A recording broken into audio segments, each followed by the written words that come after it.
Penggawa Garuda U17 bertolak menuju Signal Iduna Park Stadium Sabtu 7 Oktober siang untuk menyaksikan langsung laga antara Borussia Dortmund dan juga Union Berlin dalam lanjutan Bundesliga.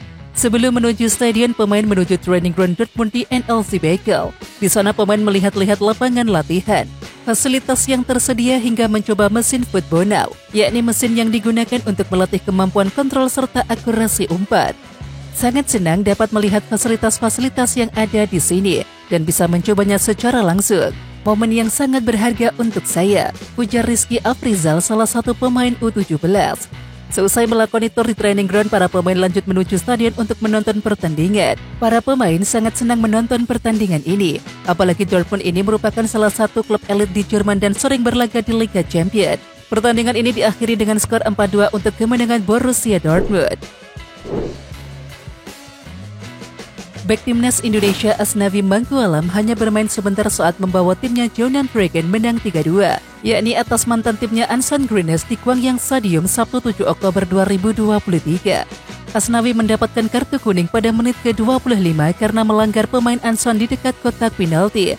4 menit berselang, Asnawi kembali melakukan pelanggaran di sisi kanan pertahanan Jeonnam Dragon dengan menabrak salah satu pemain Ansan Greenes.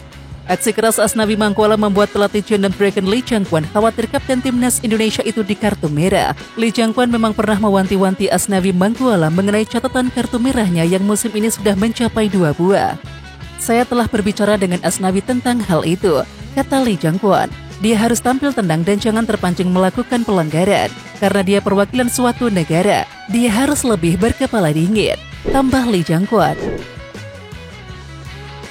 Pemain PSIS Semarang Wahyu Prasetyo mendapatkan kesempatan lagi untuk membela timnas Indonesia. Ia dipanggil oleh Sintayong untuk kualifikasi Piala Dunia 2026. Sebelum bergabung ke TC Squad Garuda Senin 9 Oktober 2023, Wahyu Prasetyo mengungkapkan pesan yang pernah dilontarkan oleh Sintayong usai FIFA Matchday September lalu. Kalau kemarin dikasih semangat saja untuk lebih bagus ke depannya, ucap pemain yang akrab disapa Hook tersebut kala ditemui di Stadion Manguwo Harjo Sleman Jumat 6 Oktober 2023. Selain itu, pelatih PSIS Semarang Gilbert Agius juga berpesan terhadap pemain berusia 25 tahun ini. Juru taktik Laskar Mahesa Jenar itu mengingatkan Wahyu Prasetyo untuk percaya diri dan menimba ilmu di timnas Indonesia. Pratama Arhan mendapatkan karpet merah di timnas Indonesia. Tak ada pesaing dari Liga 1 dan Shane Patinama terancam tidak bugar. Perkembangan terbaru menunjukkan bahwa Arhan sangatlah mungkin menjadi satu-satunya nama yang bisa diandalkan. Sementara itu, kabar buruk pertama, Yance Sayuri mengalami cedera saat bermain bagi PSM Makassar. Kabar buruk kedua, Edo Febriansah mengalami cedera pada laga terakhir Persib melawan Persebaya Surabaya, yakni pada Sabtu 7 Oktober 2023 sore. Di samping itu, di antara Arhan dan juga Shane Patinama baru bertanding bersama Viking FK melawan OJPK di laga Norwegia pada malam tadi pukul 23.00 waktu Indonesia Barat. Setelah itu, hari ini Minggu 8 Oktober ia harus melakoni penerbangan selama 20 jam dari Norwegia menuju Jakarta.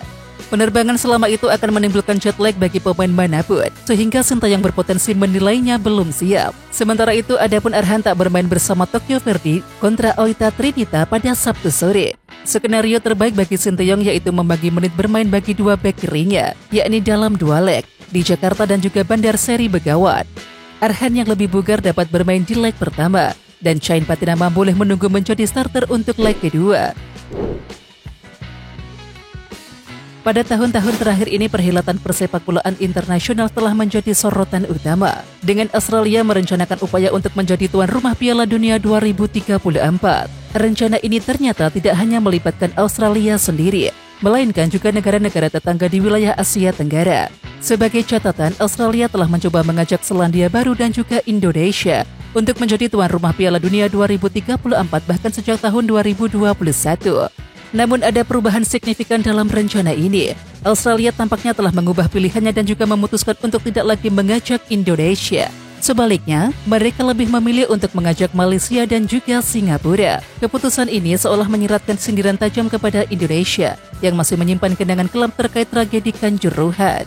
Sebuah laporan dari Sydney Morning Herald yang diterbitkan pada tanggal 7 Oktober 2023 mengungkapkan bahwa keputusan Australia untuk meninggalkan Indonesia dalam penawaran menjadi tuan rumah Piala Dunia 2034 didasari oleh tragedi Kanjuruhan. Di Australia, hal ini melemahkan ambisi lama untuk menjadi tuan rumah turnamen olahraga terbesar di dunia, yakni Piala Dunia FIFA Putra, tulis Sydney Morning Herald. Dalam dunia sepak bola internasional, perubahan keputusan semacam ini selalu menciptakan dinamika baru. Sebagai negara tetangga, Indonesia harus menilai kembali langkah-langkahnya dan juga berupaya untuk memulihkan citra sepak bolanya di mata dunia. Oke Timnas Lovers, siapa kita? Kita Indonesia. Ayo kita dukung terus sepak bola tanah air Indonesia. Jangan lupa dukung terus Garuda Raya Channel dengan subscribe, like, dan komen karena saran dan kritik kalian sangat bermanfaat untuk perkembangan channel ini. Tungguin video selanjutnya dari Garuda Raya Channel. Salam olahraga.